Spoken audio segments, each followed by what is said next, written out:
Ladies and gentlemen, good evening and welcome everyone. My name is Tamara Sochacka, I'm the director of the library, and it is with great pleasure that I find you all made your way to our town to spend with us this beautiful evening and to enjoy this great program. As the proud host of this special event, I am absolutely delighted to extend our warm welcome to our guest of honor, Mrs. Valerie Hemingway.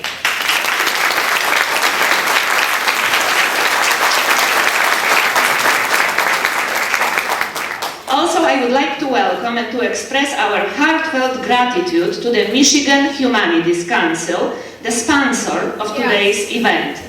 And I want to acknowledge the representatives of the Michigan Humanities Council, the Executive Director, John Fedua, the Board Member and the Director of Education at the Henry Ford Museum, Paula Gangopei, and Program Coordinator, Gregory Parker. If we have anybody else from the Michigan Humanities Council, would you stand, please?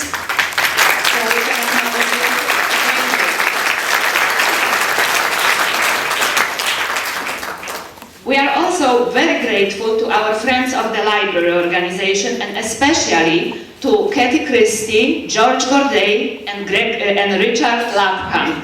Thank you so much for with help for all the preparations, for setting up reception, and for co-sponsoring those very attractive, all Hemingway-related door prizes. Thank you very much.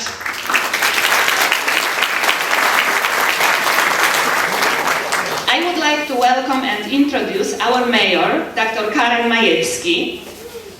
Welcome. Our school superintendent, Mr. Michaj. Our teachers and students. Also our elected officials and our library board member. Let me introduce our library board member, the president of the library board, Raymond Bittner is here. The vice president of the library board, Mrs. Yvonne Myrick, who is also the school board member. Renee Savage, who is recuperating after surgery. Welcome, Renee. And Sebastian Szczepański, Polish Times editor and the library board member. Welcome, Sebastian. And Jerzy Dąbrowski, our librarian. Let me also acknowledge another friend and benefactor of our library who volunteered tonight to share with us his musical talents, Dr. Frank Kościelski. Thank you. And special thanks are also due to Professor Arthur Wagner. Thank you for your support, encouragement and guidance with our Spring with Hemingway program. Thank you. I would like to ask our mayor to come forward with her opening remarks, and I would like to ask you to introduce our city officials, Karen. Okay, thank you. First I have to figure out which of our city officials are here. I want to welcome everyone to the Hamtramck Public Library for this landmark event. Our library staff, our board members, our neighbors in the Hamtramck community, and our visitors from out of town. Members of the Michigan Humanities Council, and of course our special guest and speaker, Valerie Hemingway. I'd like to especially recognize that our public officials and administration, city administration. I see that Councilman Shahab Ahmed is there in the back, and I know that our city manager, Donald Crawford, is here somewhere as well. I just put my glasses on to find everybody in the back, and there he is waiting. And I'm not sure if any other city officials are here, but if you are, stand up. Oh, and I see we have a representative of Senator Martha Scott's office here. We're very grateful for that and for Senator Scott's continuing always support. You know, as a former college English teacher and as an historian, I've both studied and taught the works of Ernest Hemingway. And some of his writings I found compelling and even breathtaking. And some I found maddening, but all were worth reading and rereading worth reconsidering as my own perspectives and changing experiences brought me to new understandings and new perspectives on his works. This is what we all do as readers, especially when we have the chance to delve deeply into and return to a body of work. So we all have a unique opportunity this year to devote this year to the close consideration of Hemingway's life and creative work. Work that challenged our ideas about the American language and about the American character. And a life that often seemed to make Ernest Hemingway into a larger-than-life character of his own. I'm sure things often looked quite different from inside that character and from the people who were close to him. And so tonight I'm especially looking forward to hearing our speakers' insights into Hemingway the writer and Hemingway the man. With that, I'd like once again to welcome our guest speaker, Valerie Hemingway.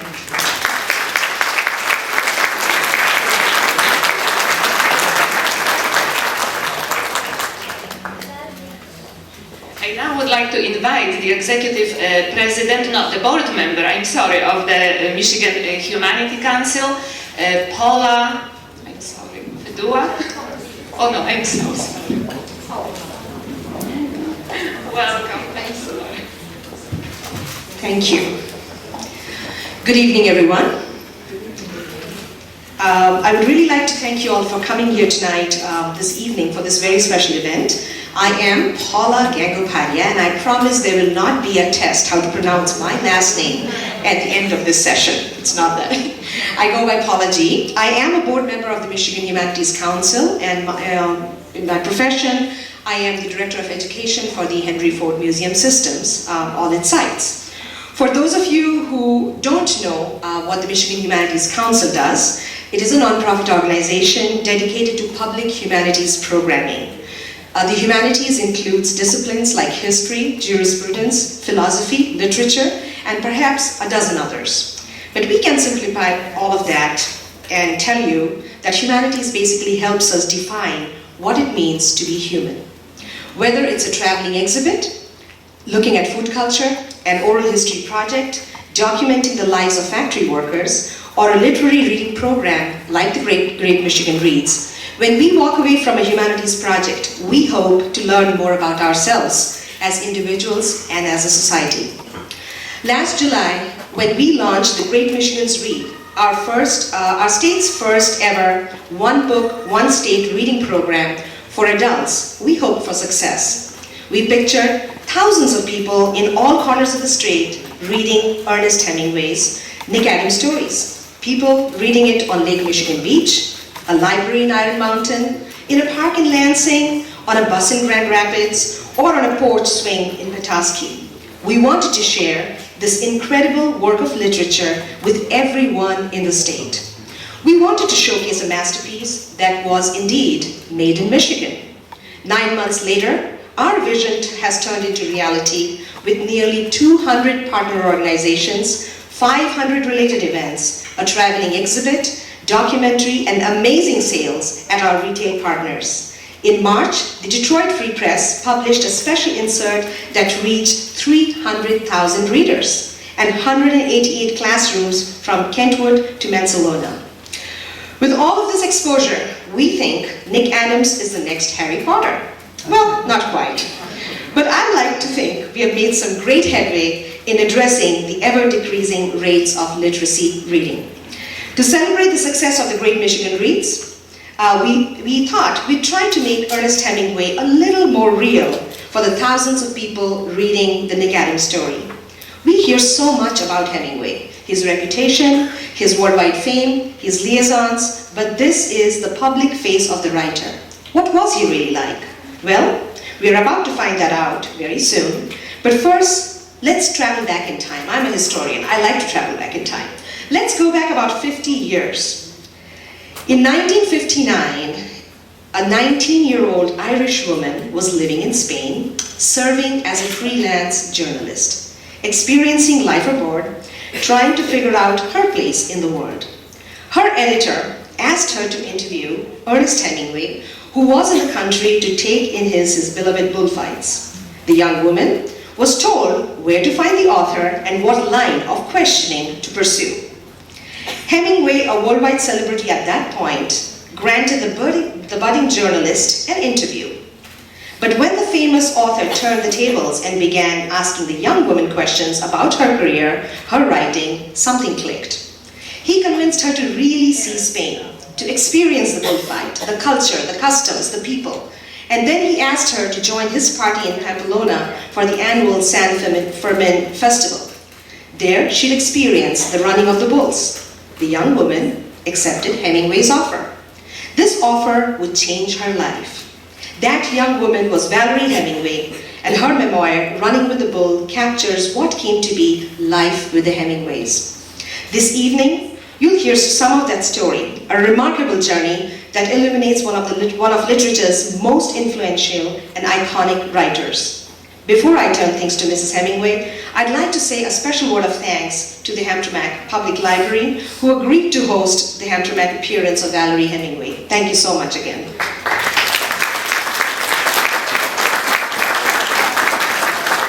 Without your support and the commitment of the Great Michigan Read Partners, this program would not be possible. The Michigan Humanities Council is grateful for your help in this endeavor.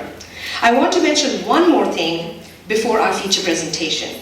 When you arrived this evening at the library, you found a special packet of postcards commemorating the Great Michigan Read and Valerie Hemingway's Michigan tour. This is yours to take. Each packet has an insert. This is a brief survey that we would request you to complete before you leave. It just takes a few minutes to fill out. You can drop it off in the collection boxes as you exit. But it is very important because we think we are doing the right thing, but we need to hear from you. We thank you in advance for your time and cooperation, and now without any further delay, I present to you Valerie Hemingway, who will present Running with the Bulls, Hemingway as I Know Him. Thank you.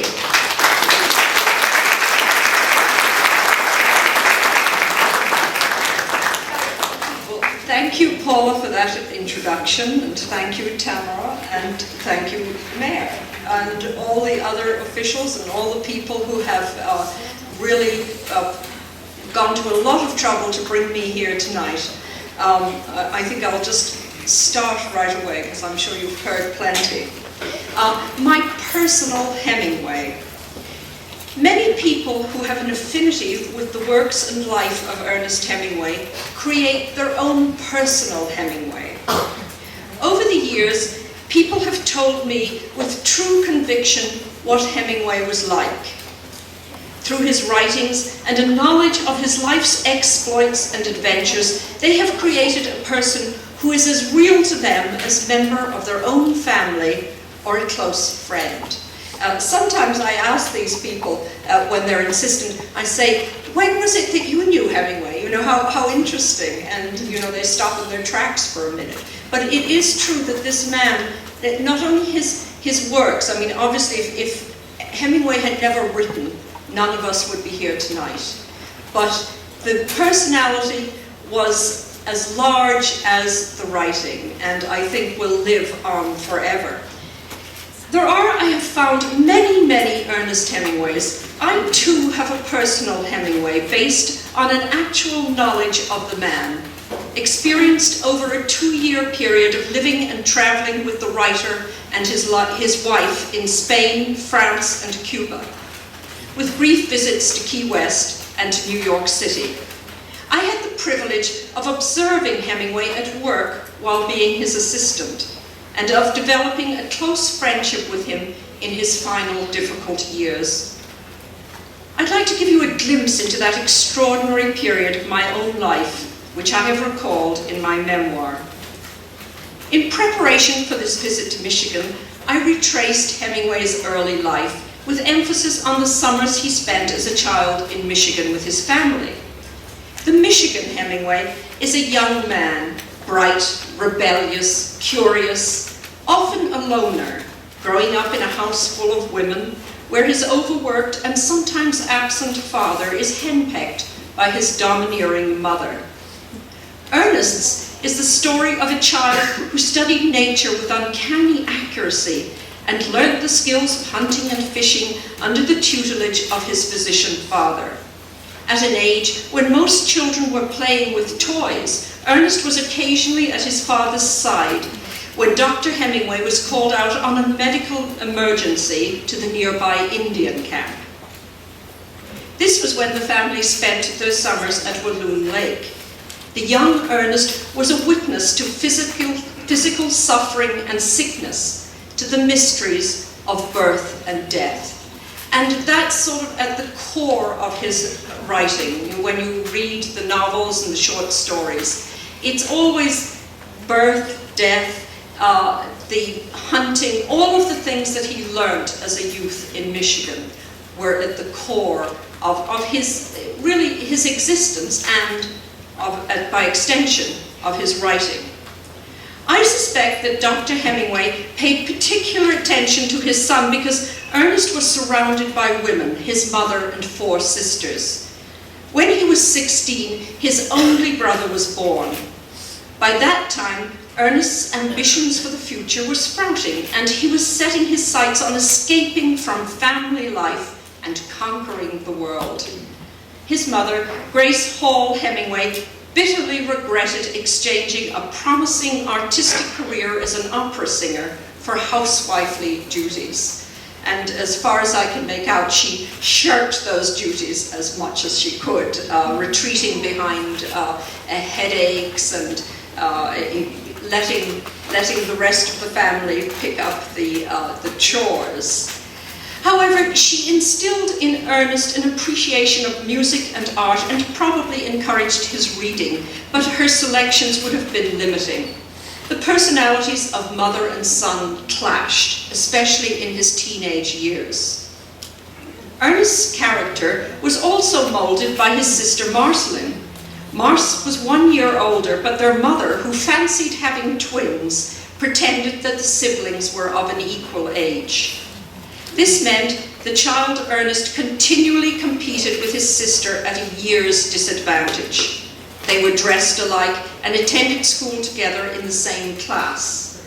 Ernest, always playing catch-up, developed a highly competitive streak, and he could be very resentful and often disdainful of women.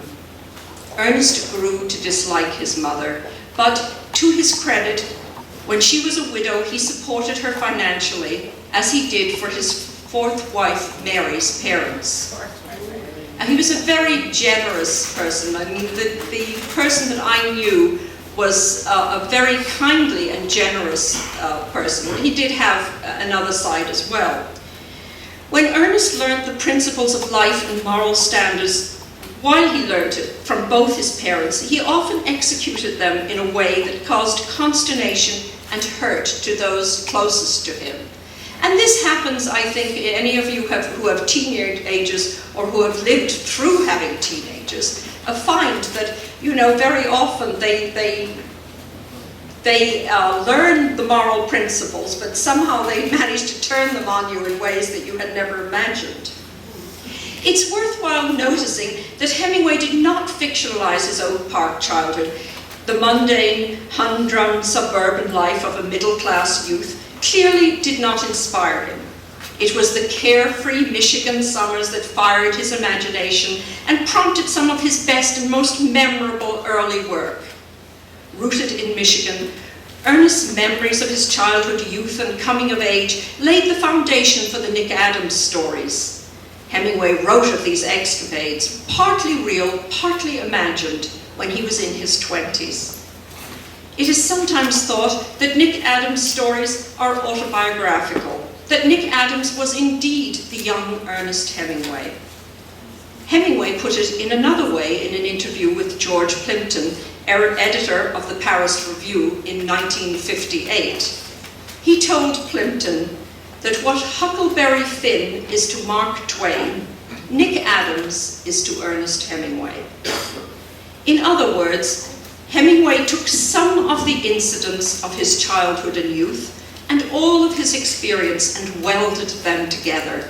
The result is a series of short stories spun from his experience, imagination, and literary genius. He also remarked that he needed to leave Michigan in order to write about it. He wrote those stories when he was living in Paris with his first wife, Hadley, and their young son, Jack, whom they called Bambi. Constance Capel has admirably traced these early years in her book Hemingway in Michigan. She was able to confirm that in the stories, Hemingway has accurately described and preserved his small part of northern Michigan as it was at the turn of the 20th century until 1921, the year he and Hadley Richardson married in Petoskey on September 3rd. This week after I leave you, I'm going up north, going to Grand Rapids and then on up to Marquette and Traverse City and Saginaw. And I'll be seeing this country for the first time in my life. And I understand that many of the landmarks that you read about are still there. So I'm really looking forward to that. It was perhaps on that date, the date of his marriage, the year he and Hadley Richardson were married in Petoskey, that Hemingway attained manhood and was able to leave Michigan behind him physically. Mentally, those cherished places, Walloon Lake, Petoskey, Horton's Bay, were always with him, and through his stories, as long as literature exists, they will be with us too. By coincidence, in 1961, Connie Capel and I worked together at Newsweek magazine, and later our children attended the same prep school in Massachusetts. I have found throughout my life that there are so many coincidences that intertwine with one's life and enrich it. It's like a patchwork quilt with a recurrent theme. While the Michigan Hemingway is a young, callow youth, one might say, my Hemingway is an old man who exuded joie de vivre, who enjoyed eating, drinking, and good companionship. He knew literature, life, had experienced sorrow, and a measure of happiness. He was dedicated to sports and was fiercely competitive. His passion for writing was with him always, a carefully cultivated skill, and he coupled it with a lifelong ambition to being and remaining the best writer he could be. And he was not too modest to hope that he might be also the best writer alive. He was insatiably curious, severely disciplined, and self-motivated. He could love and hate fiercely. He experienced anger and prejudice, and often was very shy and unsure of himself in social situations. He was both a realist and an idealist. I'm barely uncovering the tip of the iceberg. To better demonstrate, let me relate for you some of my own experiences. I cannot remember a time when writers and writing were not part of my own consciousness. I grew up in a country, Ireland, where literature was imprinted upon the landscape. Myth and folklore were intertwined with everyday conversation, and a repository of poetry, learned by heart at ruler's edge on schoolroom bench, was aired in the parlor at tea time. County Sligo was Yates County. Every schoolboy knew that 9 bean rows grew on the lake isle of Innisfree, where peace comes dropping slow. And in my own city, Dublin, phrases from Joyce's Ulysses echoed on the very cobblestones and resounded in the waves that lashed the Martello Tower.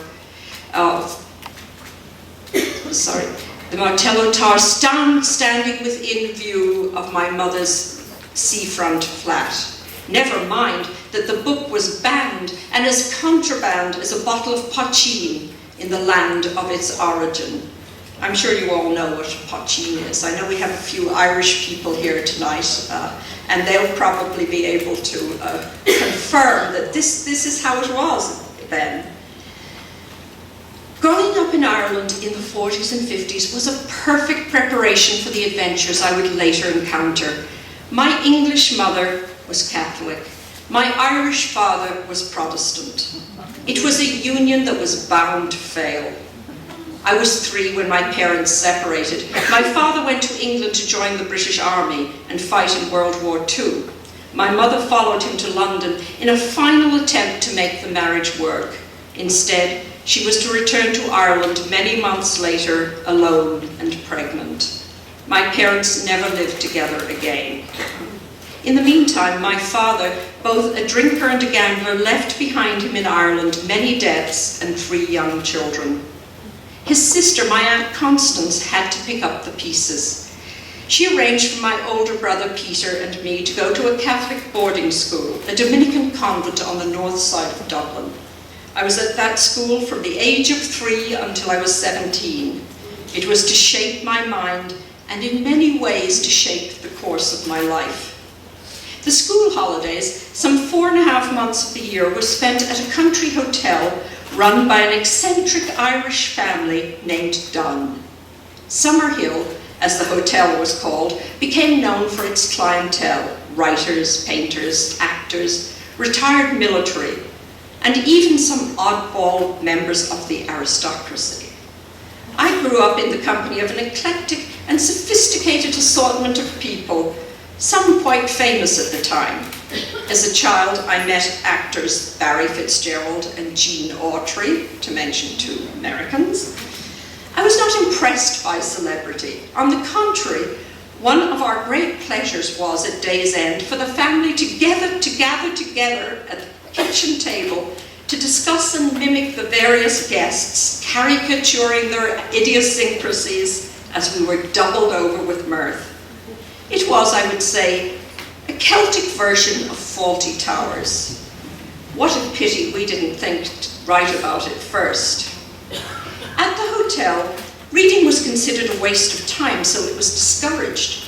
The only books deemed worthy of notice were prayer books. However, early on, my brother and I discovered that the house had belonged to the family of the great 19th century Irish writer of ghost stories, Joseph Sheridan Le Fanu, many of whose books are still in print. He was a friend of Bram Stoker of Dracula fame, and of Sir William Wilde, Oscar's father. Peter and I were convinced Summerhill was haunted, and that Le Fanu had written from experience. The house creaked all the time, and we had a grandfather clock that went tick-tock, and there was wind that just blew the windows. Everything rattled and cracked and creaked, and so we grew up with this feeling that there were other beings around. It was from my mother that I first heard the name Ernest Hemingway. On my 12th birthday, exactly 10 years after it was released, she took me to see For Whom the Bell Tolls. She told me the film was taken from a novel and that I must learn the author's name. I found Ernest Hemingway to be a very strange name, but obediently committed it to memory. 4 years later, by sheer happenstance, I acquired a book by Ernest Hemingway. And I'll tell you how that came about.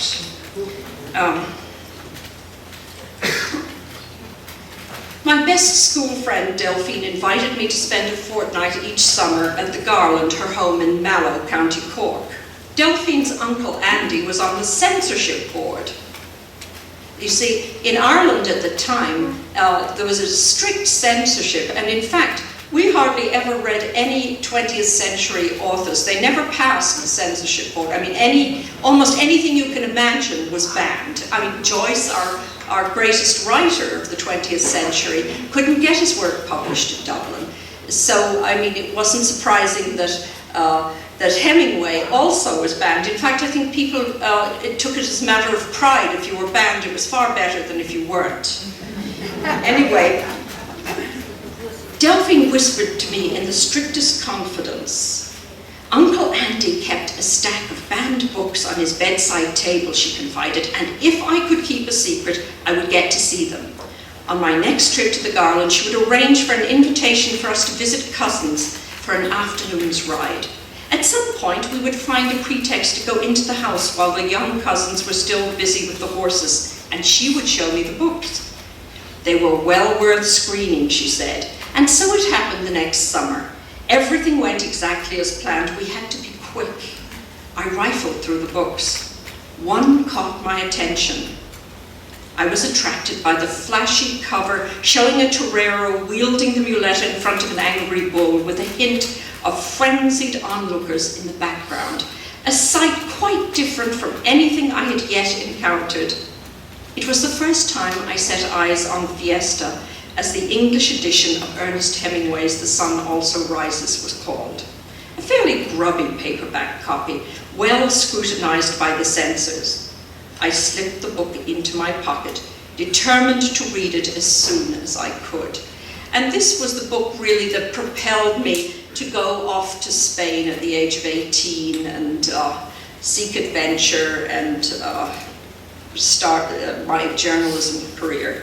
Also, as you know, when you borrow a book, the intention is always that you return it, but it never happens. I mean, I've learned this, that no matter how often you borrow a book, you might as well say goodbye to the person who's lending it can say goodbye to it. So I never returned that book, and I have no idea where it is, but I hope someone else, or many people over the years, have enjoyed it. As a girl with 3 brothers, there was no money for me to go to the university, nor was it even thought of. Girls were expected to find suitable husbands and settle down. My very practical Aunt Constance, a career woman who had not married, had some influence at Guinness's brewery, and she felt she could provide me with the pull needed to land a job there. She agreed to pay for my training to sit for the Guinness exam, which was as stiff as entrance to the university. The idea of working at a regular job appalled me. What I was really interested in was literature. If I could not get an English literature degree, I decided I would try my hand at journalism. The very skills I learned to gain access to Guinness would stand me in good stead in the newspaper business. So I went off to the Irish Times to see if I could get a job. And perhaps fortunately, I can say now, at one time I would have said unfortunately, they didn't have a job. But I did meet from my connections at Summerhill. I met the managing editor of the Sunday magazine, the Irish Times Sunday magazine. Gary McGilligan was his name. Well, that wasn't really his name, that was his pen name. His real name was Gordon de Burgh. And I've never in my life, I've always wondered why if your name was Gordon de Burgh, you would call yourself Gary McGilligan, but that is a question that remains unanswered. Anyway, he said, he encouraged me to go to Spain, and he said, if you go to Spain and you send back dispatches to me, if I can use them at all, I will print them, and that's exactly what happened. So it made up my mind that I'd go off to Spain. I left for Madrid on January 1st, 1959. I found myself a position with a family where I was given room and board in exchange for teaching the children English after school and spending at least one day of the weekend with them. This left me free all day to pursue my interests. A couple of months after my arrival, I met a couple who ran a Belgian news service, and they hired me to do English language interviews for them. I was also sending back articles to McGilligan at the Irish Times about the Irish who came to Madrid. It was something of a social and personal diary. So it was on my 4th foray interview, I was sent to the Hotel Suecia to meet Ernest Hemingway.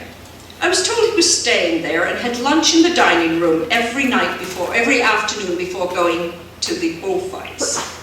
It was May, the Feria of San Isidro, and I had just had my 19th birthday. I found a table in the corner of the restaurant where I could observe the diners and speculate on which one was my quarry. I had a worn Penguin paperback of Men Without Women. It had a thumbnail photograph of the author. I was unaware that the photograph was about 15 years out of date.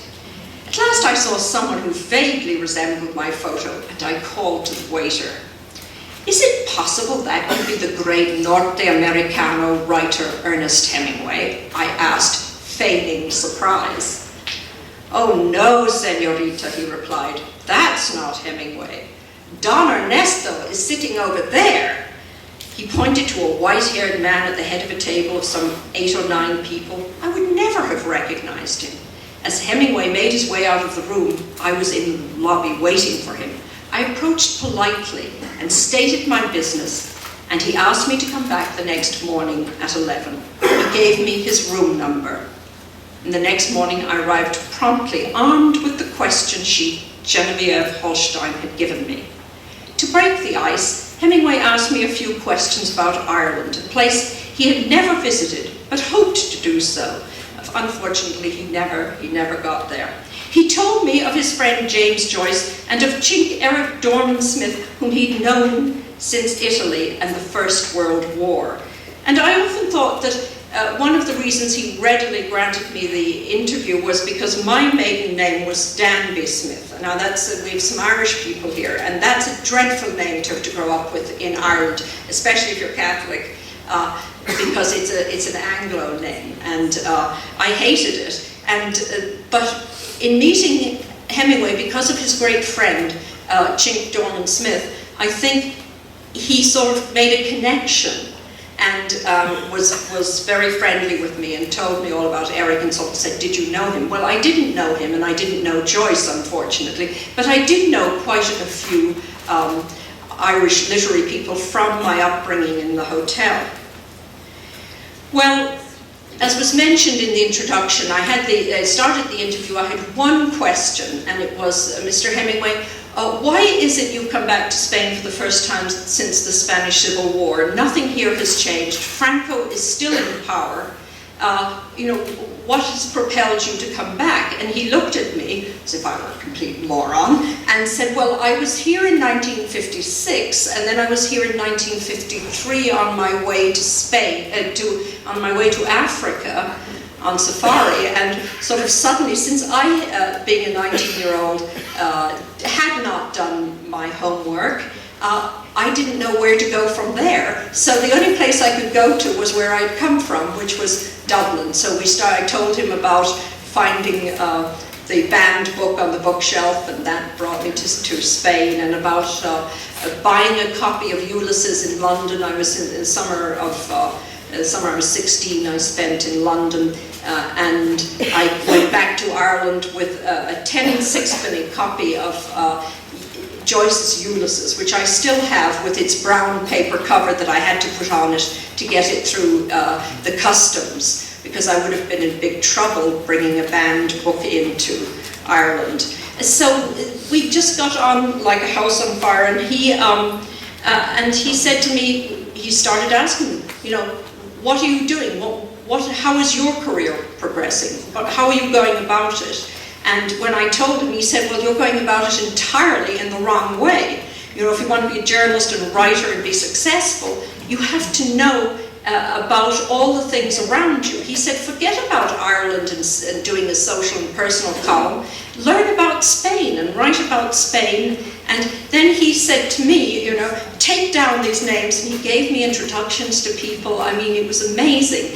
He told me places to go, contacts to make, subjects to write about. There I was. He would have been a wonderful teacher, because he loved to impart information.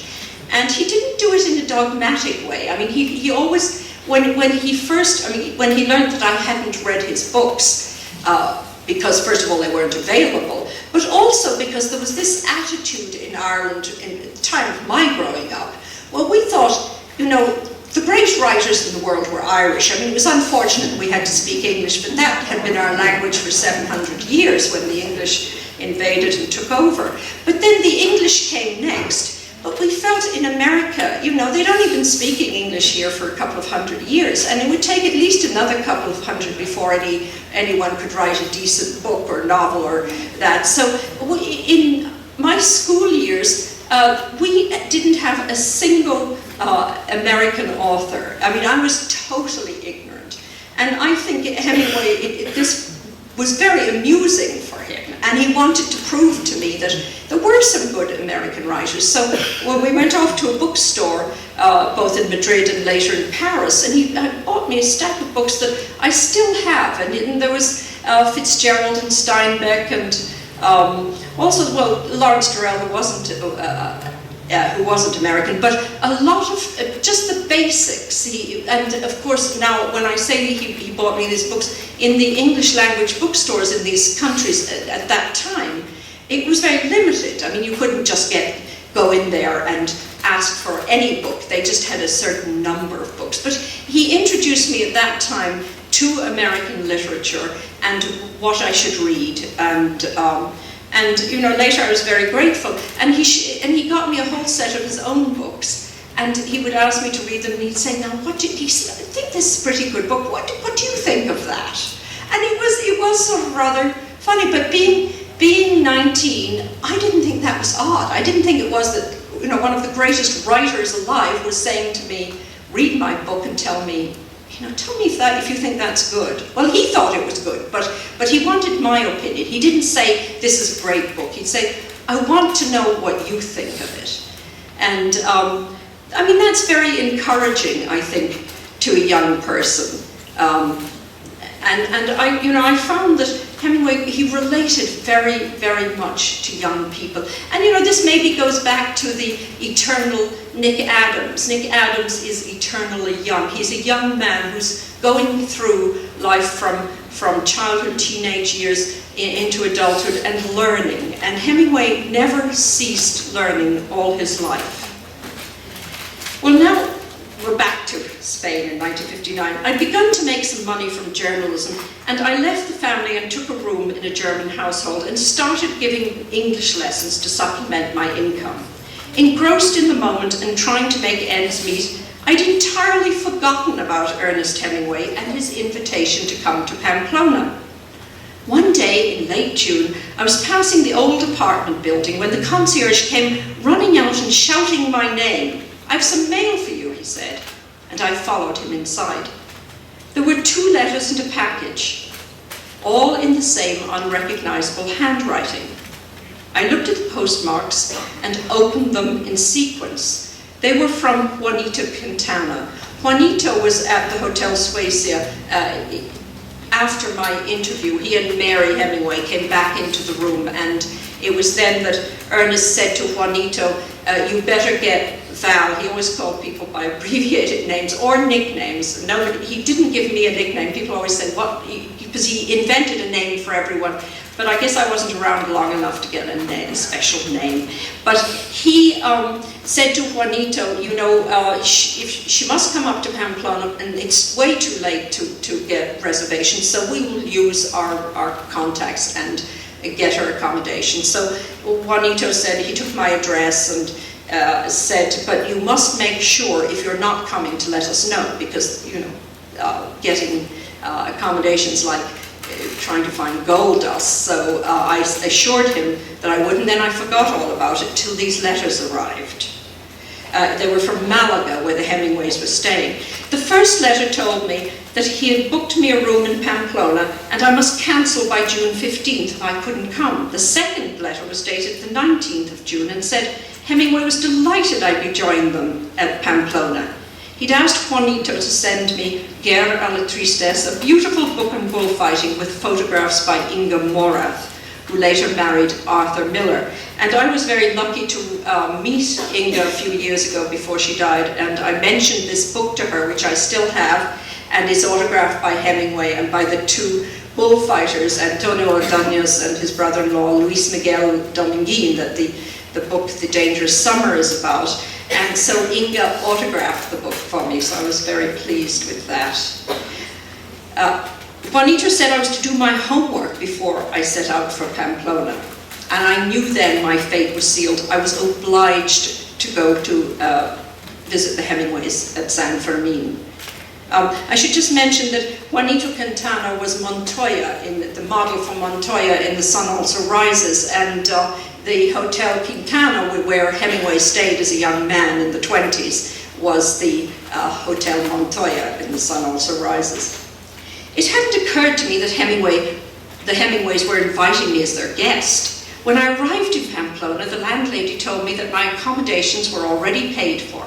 She handed me an envelope of bullfight tickets and gave me a note indicating that I was expected for an aperitif and tapas at El Choco Bar in the square. And any of you who are going to Pamplona, last night at when I spoke in Lansing, someone came up afterwards and told me he's going to be at San Fermin. Well, the El Choco Bar is still there and you can go and have yourself a good drink. among all the other things. Dinner would follow. Like Alice in Wonderland, I obeyed all the instructions. Ernest greeted me like an old friend and introduced me to the 8 or so people around the table. I was paired off with Scott, a young journalist from the Christian Science Monitor. He seemed unhappy with everything and uninterested in me. It was all too exciting for me to pay any attention to his moodiness. Instead, I absorbed everything around me as Ernest had instructed me to do at the Hotel Suecia during our first meeting. That week in Pamplona was the most animated, raucous, fun-filled, crazy week of my life. From sunup to sunup, we watched the running of the bulls, ate and drank, sang and danced, picnicked by the Arati River, followed the corridas, drank and ate, danced and sang, until again the next dawn broke through, spirits high, nerves raw, and tempers wearing thin as the days passed on much alcohol and little sleep. That's exactly how it is, fellows. I gradually became acquainted with the quadrilla, as Ernest called his circle of friends. After the first bullfight, during which I sat next to Scott, that young man was never seen again. Ernest was very angry at his desertion. He felt insulted on my behalf and obliged to include me in his inner circle, even to ask me to sit beside him. He went to great pains to see that I was not excluded. Later, the next year, when I came to New York for the first, well, it was actually the second time I passed through it briefly the year before, but when I came to New York, I looked up Scott. I went to the Christian Science Monitor. I just thought, find out what happened to this fellow and why, he missed the most thrilling summer of his life, possibly. And I learned very sadly that about 4 months before he had hanged himself. So he obviously had suffered from depression, he had problems. So we just never know the stories that people have, because all that summer everybody was bad-mouthing poor old Scott. And actually I felt very relieved that I didn't have to sit beside him at every dinner and every bullfight. As it happened, that turned out to be good for me. But it was sad. It was sad that he came to that end. Towards the end of the week, the conversation turned to Ernest's 60th birthday party, which would take place in Malaga on July 21st, a little more than a week away. Mary had gone to much trouble to invite all of Ernest's old friends from around the globe and was planning a spectacular evening. To her chagrin, Ernest began inviting the entire quadrilla along, including the newcomers who might be termed hangers-on. I listened, but did not consider that I was among the invitees. Then Ernest turned to me and asked me directly if I would come to his birthday party. I have to return to Madrid to work, I replied. If it's a matter of money, he said, I'll pay your expenses. I believe he had already made similar offers to some of the young people who joined us. I thanked him, but said firmly I needed to return to Madrid. It was funny that it seemed like everybody, all those people who go to Pamplona, had no occupations whatsoever. When I grew up in Ireland, there was very little work, and so you could go into, the pubs were filled, you could go in there, and what were they filled with? They were filled with writers, because you asked everyone, what are you doing? Well, they said, well, I'm a writer, I'm going, after the next drink, I'm going home and I'm going to write. That was the way it is. I mean, that's sort of the idea I had of writers when I met Ernest Hemingway. But these were a different bunch of people in Spain who didn't seem to be doing anything either, and they were doing their share of drinking. I mean, I suppose human nature is the same all over the world. But anyway, I mean, I was sort of young and determined and felt I had to get on in life. If I went home, it would be, it'd be off to Guinness with me. So, I had to come back with my journalistic credentials so that I could take off and do my own thing. The next day, within my hearing, Ernest said to his Malaga host, Bill Davis, Negro, don't you think the quadrilla needs a secretary? How about we make Miss Val our secretary? Bill, who always agreed with Ernest on everything, nodded his assent. "That's a splendid idea," he said. Ernest turned to me. "How about it? We could afford, let's say, $250 a month. You would learn a lot more about being a journalist traveling with us for the rest of the summer than you will by going back to Madrid." Mentally calculating the amount in Irish pounds and then Spanish pesetas, I hesitated. Well, I mean, it was an enormous amount of money for me. "I'll have to think about it," I said. "Generally, I'm fairly cautious. You know, in sort of spurts, I'm cautious. But I didn't have to think about it for too long. It seemed like an amazing opportunity. Unexpected, unimagined, unsought. Hemingway was not looking for a secretary, and I was not looking for a job. But in life, I've discovered over and over again that when you least expect it, the strangest things happen. So I became La Secretaria, and for the next 4.5 months I traveled all over Spain and much of France working for Ernest Hemingway. We had an absolutely marvelous time, and I'm afraid you're going to have to read the book to learn a lot of things that happened.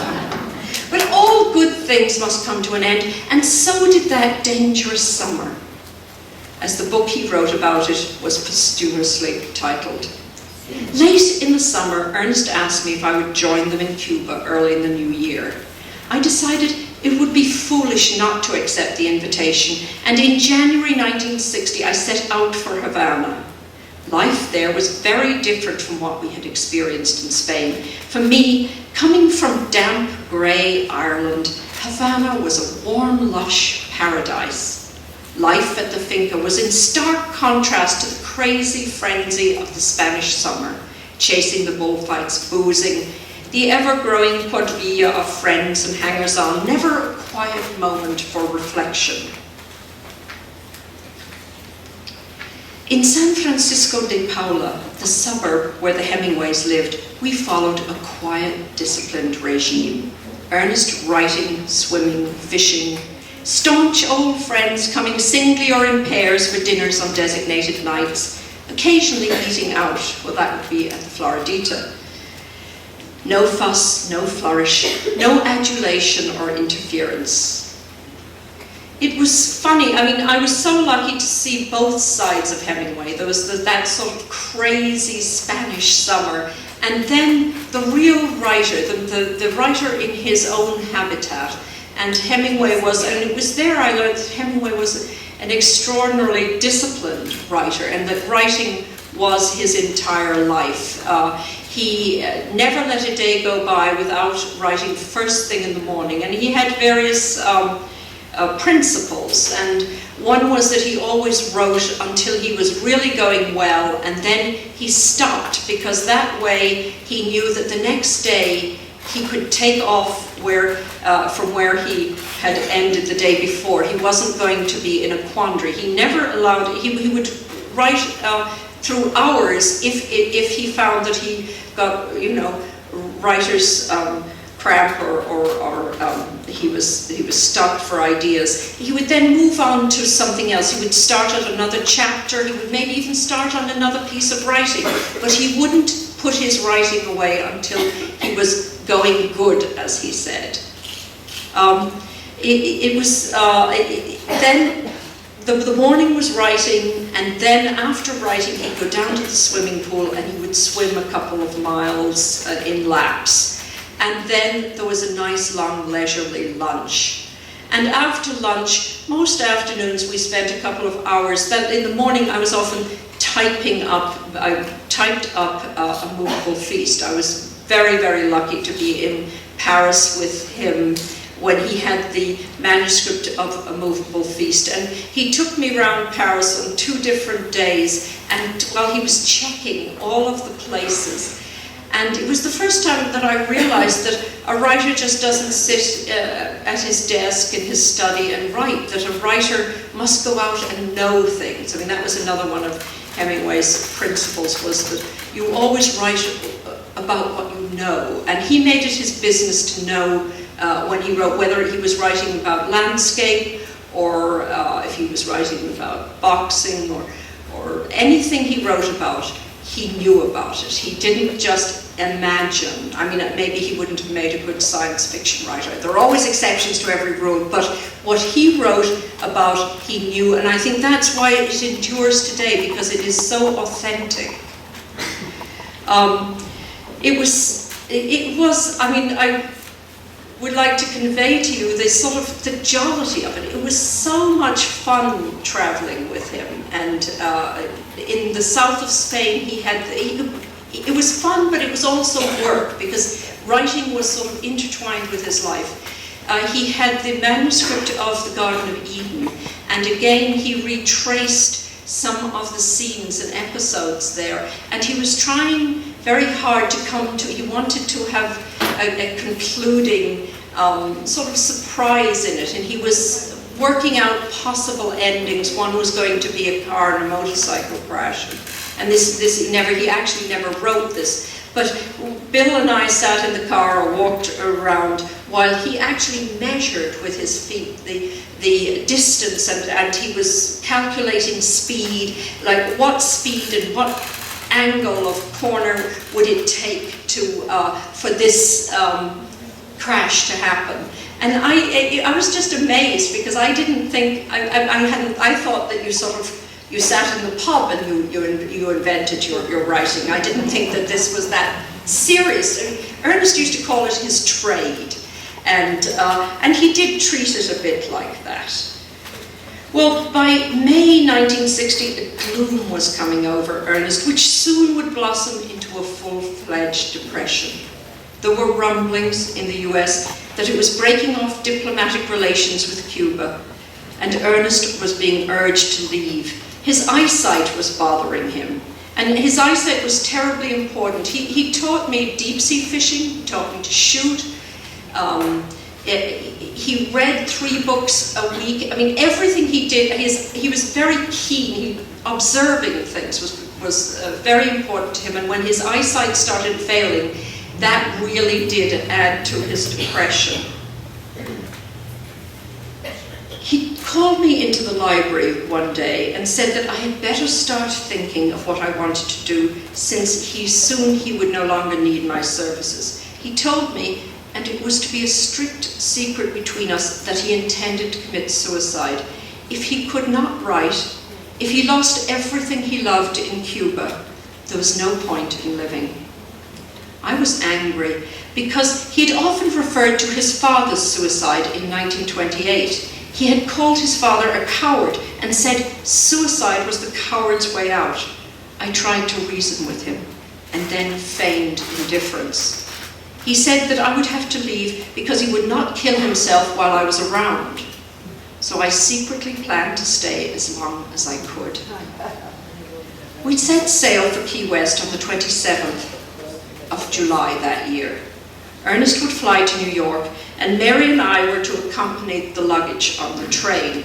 I don't know if you can imagine 26 Vuitton trunks and bags and leather bags and portmanteaus and so on, but that's what Mary and we had to take 2 compartments, one for us to stay in and one for the luggage. We ran into Tennessee Williams at the airport. I was a great admirer, because I had seen plays of Tennessee Williams, and the first thing I did when I came to New York was that first night I saw a Tennessee Williams play. And the next day Mary said to me, she was talking about Tennessee Williams, and I said, well, now that's one person I would love to meet. And she said, well, don't be silly, you met him yesterday. I said, no, I didn't. Well, of course, they called him Tom, and no one, this was Tom, you met Tom, and I had no idea. In those days, of course, we didn't have the television was not, certainly down in Cuba, we weren't watching much television, except the boxing on a Friday night. And so I didn't really know what Tennessee Williams, I didn't know what he looked like. So meeting him, it was so sad that one moment that would have been the great crowning moment in my literary history was passed by, because I had no idea who he was. All I remember was trying to listen to the conversation, and when you're in an airport, all these loudspeaker announcements going by. So there you are. I mean, sometimes I met people who not even known I met them, but that was my encounter with Tennessee Williams. after New York, Ernest would fly to Spain for a fast check-through of the facts for The Dangerous Summer, which was to appear in Life magazine in 2 installments in September. He showed me through the house in Key West, which Pauline's uncle Gustavus Adolphus Pfeiffer had bought for them as a wedding gift in 1928. And in return, Ernest dedicated the Farewell to Arms to Uncle Gus, and also gave him the original manuscript. So actually it was a pretty even exchange, I'll tell you, as it turned out. He had spent at least 10 years of his life in Key West, and it was really the one prolonged period of his adulthood where he lived in the US. We met there many of his friends, the Bruces, the Sullivans, the Thompsons, and of course we drank at Sloppy Joe's. Ernest appeared in very good form those first few days when he stayed in New York. He was pleased to show me the town for the first time. We ate at Toots Shores and watched Archie Moore box at Madison Square Garden. Ernest and I spent an afternoon together at the Metropolitan Museum, where my son, his grandson, is now a curator. And I have to say that that's Sean Hemingway and his wife Colette's parents, Polish parents, are here in the audience tonight, and along with Penny, that's Joe and Pat Chapsky, and Pat's sister Penny. And we all went to Polonia to eat before coming here. So it's a wonderful Polish evening for me.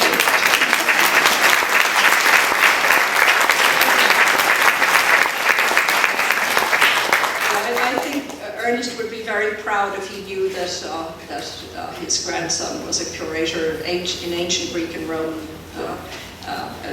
at the Met. And then my other boy, one of my other boys, Edward, is an artist, and he has a children's book coming out in June. Look out for it. It's called Bump in the Night, and he's written and illustrated it at Penguin. Putnam are bringing it out. So the Hemingways, I mean, of course, there are lots of other, I could go on with my stepchildren and nieces and nephews and so on, but I think we'll just leave it for the moment. But the Hemingways continue to thrive and make their presence known.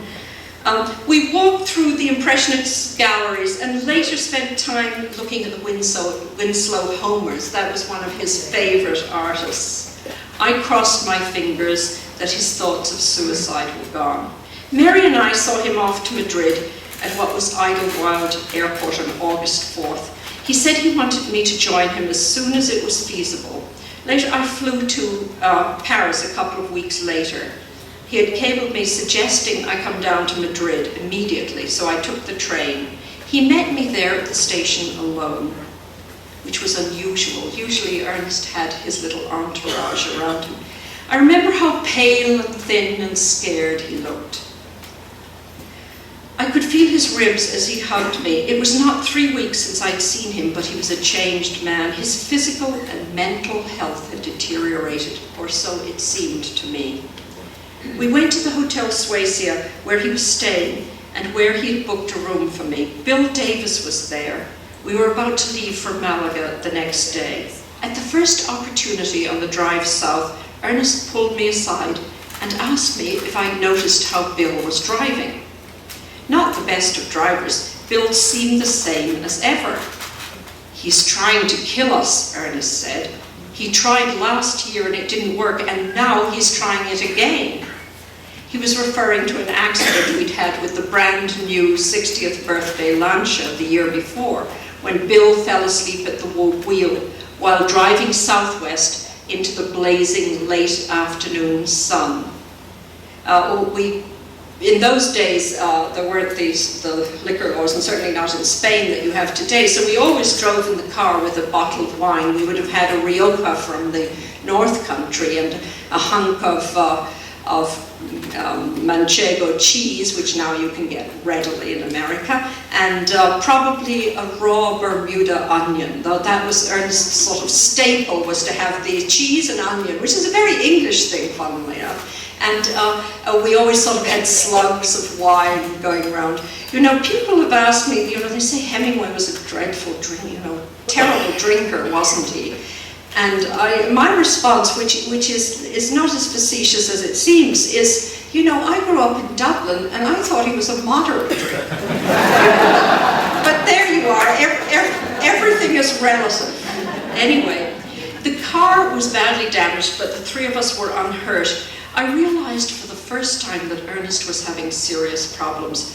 Fortunately for me, I was the only person there whom he didn't distrust. For 6 weeks, we traveled around Spain to the bullfights with rest periods in between at La Consola, the Davises' beautiful home.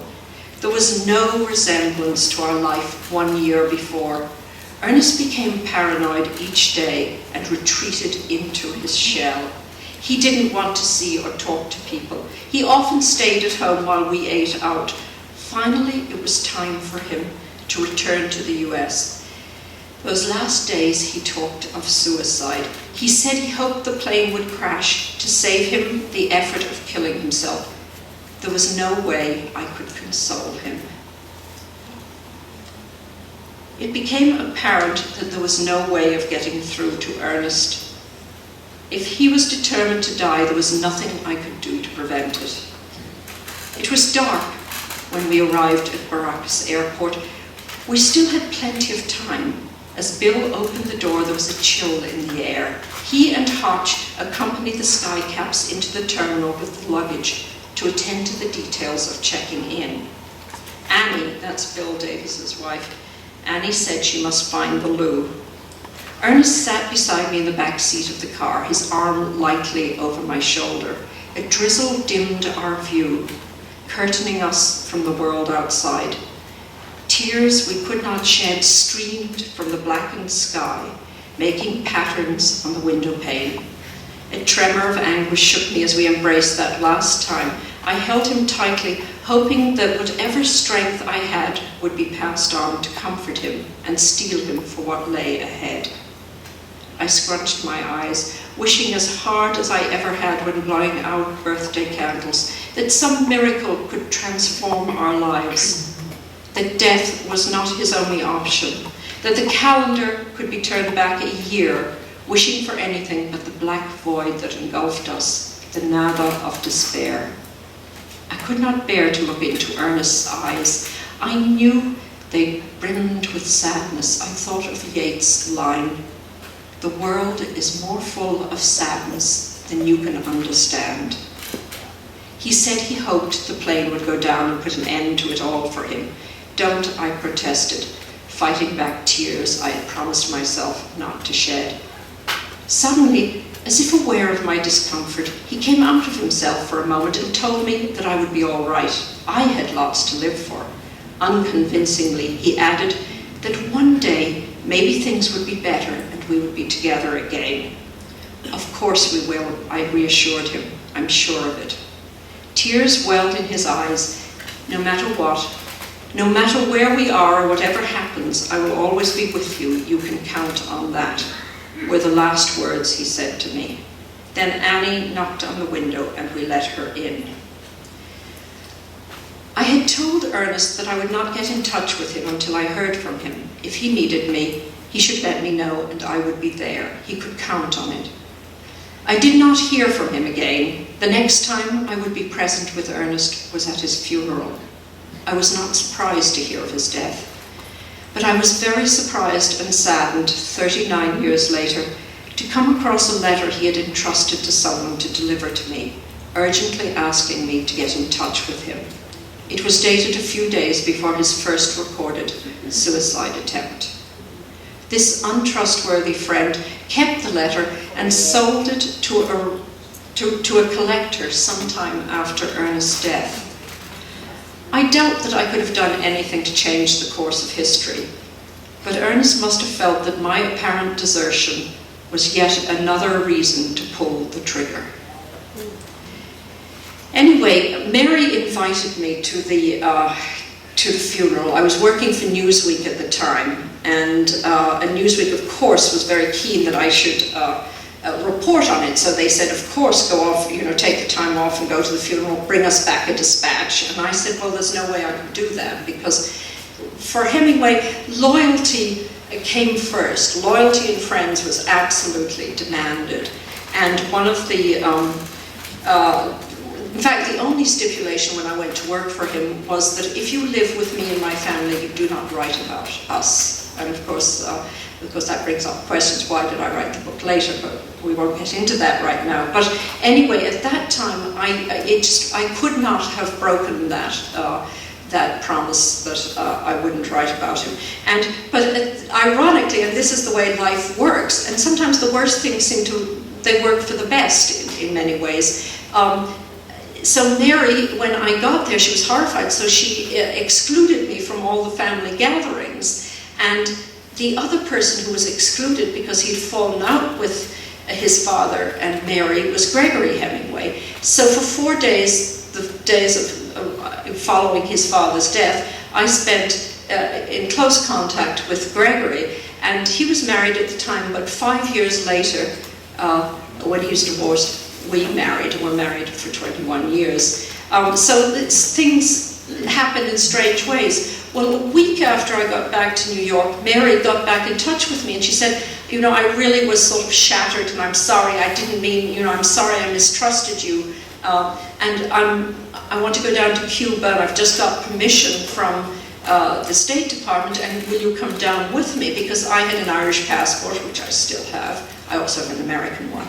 But and I spoke Spanish, so absolutely, I gave up my job at Newsweek and went down to Cuba with Mary, and we spent 5 weeks there. We brought back the manuscripts, paintings. When I say brought back, we had them sent back, and that's another wonderful story that's in the book. And I went out to Idaho with Mary. She was very brave, actually, to go back to that house and to keep that house and live in it until she died.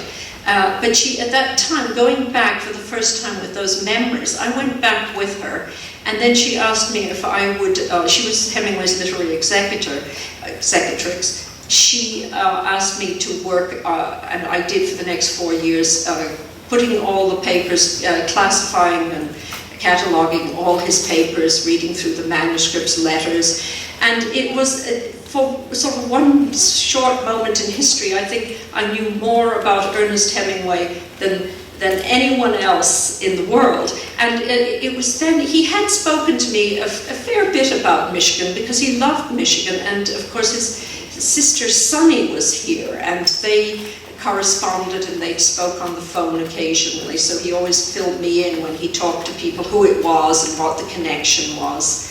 But it was while I was going through the papers that I read quite a bit about Michigan and his letters home to his dad, who was working in Oak Park at that time. So and then ironically, the moment, in a way, that I had finished that task, Greg asked me to marry him, and I did. And there we are. In 1966, Gregory Hemingway and I were married. We were together for 21 exciting, turbulent, adventures, and often harrowing years. We have 4 children, of whom I'm very proud. Greg's life ended in tragedy, as had his father's and grandfather's. Each life has its high and low points, the good and the bad, which we enjoy or endure according to our strengths. Those few who are lucky enough, like Ernest Hemingway, convert their experiences into literature, and their experiences become our collective experience. People live and die, but great literature endures forever. Thank you very much.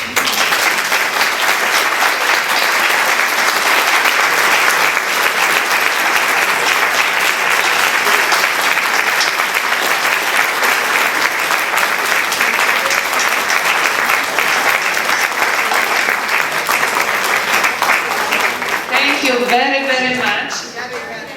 Oh yeah, now we have a little time for questions, so if you have any questions to ask Mrs. Hemingway, it's time, and then we will have a reception in the auditorium, and we have Borders bookstore in the back, so if you would like to buy Running with the Bulls, The books are there, and we would like to give you a little gift.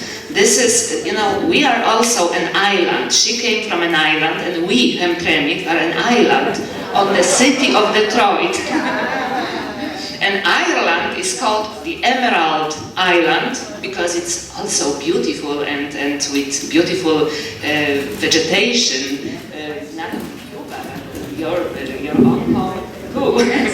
So we have this book by the Hamtramck Historical Commission President, who is here, Greg Kowalski. Welcome, Greg. And this one is called Hamtramck Soul of the City. Thank you very much. I shall treasure this book. It will come home to Montana with me.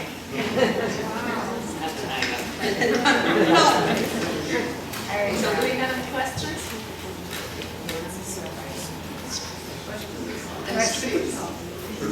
There's a microphone that they can come up. Which microphone? Yes, the question is that, is the Key West Hemingway home open to the public? Yes, it is.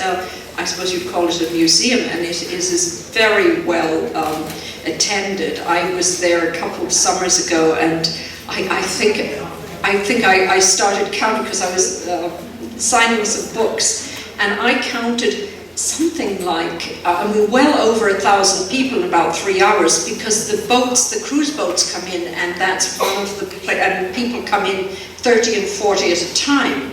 It was quite amazing. And it's very much as it was. It has accumulated quite a few cats and all sorts of stories, and I'm not entirely sure whether they're myth or reality, but life is sort of myth and reality all woven together, so, but it definitely is something, and many people have been, and probably people in this room have been there as well as you. You have a question, but you can't hear. It's not, would you? Because it's not, yeah. My question is rather simple. Why did he select Spain and Cuba? Hispania is in South America, Central America. I'm from Costa Rica, and we're very European as far as being close to European Spain. And that question crossed my mind with civil unrest in Spain and the civil unrest in Cuba, whereas Mexico has been rather stable and Costa Rica has been always very stable. And that was just something across the mind. Well, why Cuba and why Spain? Well, I mean, I will give, this may not be the definitive answer, but I'll just give my answer based on my limited knowledge. I think, maybe civil unrest was not something that he wanted to avoid. I don't know. He went to Spain. He never actually lived, he spent time in Spain. He studied bullfighting and wrote that book, Death in the Afternoon, which still stands up, how many, 70 years later, 30, yes, almost 80 years later, as being, one of the best bullfight manuals that there is. He went to Spain, his extended time there was during the Spanish Civil War. He was working for a cause. He went to Cuba because of the fishing, and he used to go over because he lived in Key West and there was wonderful fishing, and there probably still is, although I've heard marlin fishing. But the thing, I think the reason that then he settled in Havana was because when he was divorced, when he left Key West for Havana, his young children were in Key West, and it was very easy. It was easy for him to spend time with the children. He also had quite a haven there in Cuba where he could write. He saw Cuba as his writing haven away from the world. So I think that's it, just circumstances.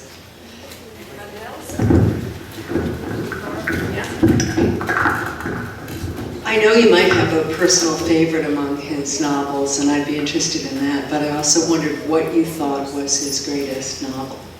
His greatest or favorite? So both. First favorite, then in literary terms. He told me you know, and I think people do over their lives. I mean, none of us, you know, adhere to one rigid opinion. But when I knew him, his favorite novel was A Farewell to Arms. And you know, people have asked me, why was that so? And I think it might be because it wasn't his first novel, but it was the novel of his first love affair, extended love affair. It was going to war. It was a big thing for him, going to war. I mean, I grew up during the Second World War in Ireland, and we were neutral, but so many Irish people went into the British Army. But war was a very noble thing in our lives, and I think it was also for earlier generations. There was a completely different idea, and certainly Hemingway had this idea of war and nobility and death, and this is a recurring theme. That my favorite, my early favorite was From the Bell Tolls, and partly because I have a great affinity towards things Hispanic, and I love that novel.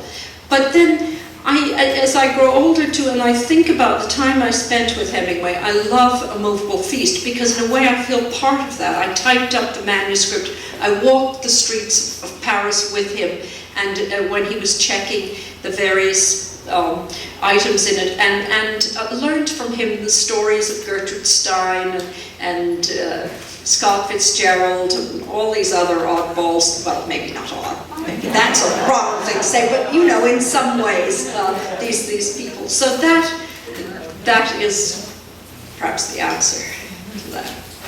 Wait, sorry, did I miss? You know, I don't even know if I'm qualified to answer that. You know, he was a great writer, and some people love The Old Man and the Sea. Now that doesn't move me as much. Although the first time I read it, I thought it was almost a spoof. I remember I was 19, because I remember reading that in Spain, and I thought, you know, this is a child's story. This is. But you know, as I reread things each time, and that's what I reread many of my favorite writers. Roughly every 10 years, I reread Joyce and some of Evelyn Waugh and some of Graham Greene. But when I reread Hemingway, every time I reread it, I'm able to put more of myself and my experience into it, and it seems a much greater book. And I think this literature that grows with you, and Hemingway grows with you. It's a real test of the value of literature. But it would be hard for me to say one particular one. Okay. Yeah, I would. Sorry. I'm going to say, my name is Mr. Shannon Clemens, and I'm the author of From the Mind Lecture. And being a fellow author, I know how hard this business can be. And I just want to know, out of writing, finding an agent, finding a publisher, dealing with the publisher, and getting your book on the front of the bookshelves, what is the hardest part of this business to do? Well, I have to quote my friend Jeffrey Myers, the literary biographer. He says the very easiest thing is to write the book. I mean, anyone can write a book, but getting published is not only the hardest thing, but you'll spend more time and anxiety and irritation and you know, anger and everything else. It is, and the face of publishing is changing quite a lot. So, I mean, we could discourse on that quite a bit, but I'll tell you, and I my own experience too, although I did have a fairly good relationship with my publisher. Today, it doesn't end with writing the book. You hand it to a cozy editor and then off you go. I mean, your real work starts. If you want people to read your book, you have to come and do what I'm doing. Come here and tell them about it personally. So, one more question. Who did Hemingway read? Oh, Hemingway Hemingway read everyone, virtually everyone. His publisher sent him, Charles Scribner, sent him a collection of books. Probably every 2 weeks he got 6 or 7 books, and he read every one of them. His favorite, I think, type of reading when I knew him was sort of war, military history. He loved history and military history particularly. But he loved the Russian writers, the Russians, you know, Dostoevsky, Tolstoy. He was a voracious reader. He was, I mean, he was just amazing. What was amazing too, that he not only read, but he retained what he read. I forget, you know, if people say to me, what are you reading? Or what did you read last week? I have time, you know, trouble figuring it out. But he could remember, and he encouraged a lot of young writers. He was hardest on his contemporaries, I think because they were his sort of natural competitors. And he was a very competitive man, so he could be much more generous with people who were long dead or people who hadn't quite, you know, made it in the ranks yet. He was hardest on his contemporaries, but he might have been right about them too. But they could have turned the tables on him as well. One more question. I don't have a question, but today I went to a church tag sale, and there were hundreds of books, and I got Farewell to Arms for 60 cents. Well, I think Hemingway would be delighted. I mean, if he were alive, he might be less delighted that he wouldn't be getting any royalties. But since he's not with us, I think he'd be very pleased. And this reminds me that we have an exhibit in our auditorium of many, many books by Hemingway, about Hemingway, in different languages, some articles printed in Polish press in the 50s, 60s, we have copies, so you can enjoy it after the program. Do we have a moment for one more question? Oh, yes. Yeah? Okay, great. So what are your projects? What do you plan to do? Are you going to write a book about your more about yourself than Hemingway's, maybe? Well, you know, one of the things is that everyone wants to know so much about Hemingway, and I joked the other day with my agent. We were talking about a project, and I said, well, you know, no matter what I write about, if I were writing about, I don't know, gathering apples in the north of England, someone would probably say, my editor would say, well, did Hemingway ever discuss that, you know? And well, an example is I sent a proposal to Smithsonian Magazine for an article on Cuba, because I was there when Castro, just a year after he came into power, he came in 1959, I was there in 1960, I actually got to meet him and talk with him and so on. And then I've been back in Cuba, and it looked like Castro, he's clinging as far as we know, but I thought it'd be a lovely piece on both ends. Well, they said, well, of course you'd have to mention Hemingway. Well, I said, well, of course I would, I was staying with the Hemingways, how could I not mention it? So, of course, when the piece came out, it was Hemingway's Cuba, Cuba's Hemingway. Castro got shoved to the side, and anything else but Hemingway was sort of X'd out. And it seems that no matter what I try to do, Hemingway comes in. But I do have some projects. I've been spent a little bit of time in Israel doing biblical archaeology, and I was at a very, very interesting conference there in Jerusalem in January, and I'm doing a long piece on that. And so far the word Hemingway hasn't even come into it. But I know an editor is going to sneak it in some way or shape. But I read that you are going to write about Montana. Is it true or is it rumor? Well, you know, it's both, because I write regularly for a magazine called Distinctly Montana, and I've done some interviews, some actually rather wonderful interviews with Michigan writers, Tom McGuane and Jim Harrison, who are both friends of mine, and a great number of other people. At the time, publisher was interested in a book, and then publishers have very short attention spans. I don't know who any professors here who have taught publishers, but I think we need a new course for people who are going into the publishing business. So that we need to adjust their thinking. But anyway, so now I'm turning my sights more towards Ireland and writing something about Ireland. Well, Hemingway said, write what you know about, so. Right. Any other questions?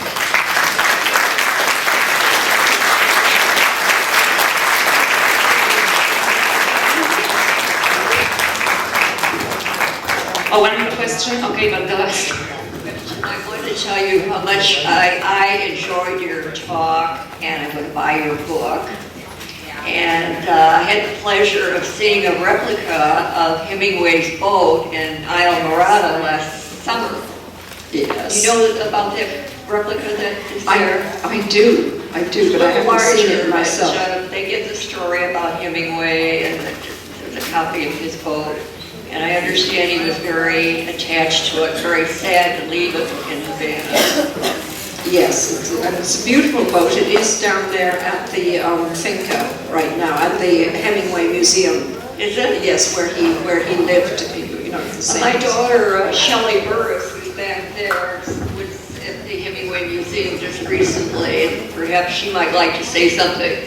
And we will have time to to talk to Mrs. Hemingway while she will be signing the books. But at this moment, I would like to ask her to draw one of our door prizes. These are beautiful prizes. Our staff members, Konrad, Anya, Sasha, Sergei, everybody helped to prepare. So we would like to ask you to draw at least one. Number 518. And Konrad, what will be the prize? Tell us. No, whatever. Whichever you planned. Please come here.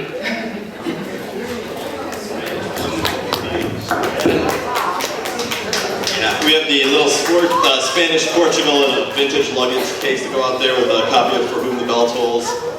No, tickets your kids' access.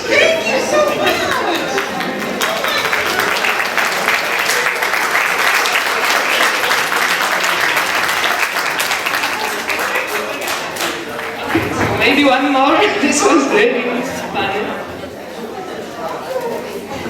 Thank you. And this is number 501. Lucky number. 501. Wow! Congratulations. Okay. And now, Konrad, what's the prize? It's kind of with the other one, the vintage luggage with France, a guy from France in the Air, the copy of The Sun Also Rises, and also a Jack Barnes guide to Paris, including some of the bars that if you ever go to, you can go to Cinema TV.